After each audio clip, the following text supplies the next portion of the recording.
كان ممكن يبقى موجود، في معاذ الحناوي من مصر المقاصه. احنا معانا كابتن اسامه طبعا، دي الصور الحصريه لمورد سبورتس في تواجد لاعبي منتخب مصر بمطار القاهره والمتوجه طبعا الى الدوحه. اتفضل يا كابتن اسامه. في معاذ الحناوي مثلا منتخب الاولمبي، منتخب الشباب، عامل موسم كويس جدا مع المقاصه السنه اللي فاتت والسنه دي.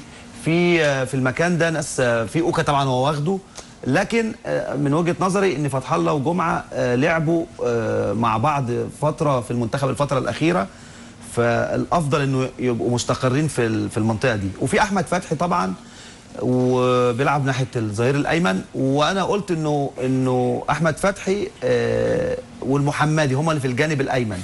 في تصوري ان احمد فتحي افضل في الظهير الايمن، لانه يملك قدرات دفاعيه اكتر، ويملك انه يقدر يعمل تغطيات خلف وائل جمعه وفتح الله، بالذات في الكرات العكسيه وكده. المحمدي الافضل انه يكون امامه، يعني يلعب بالعكس.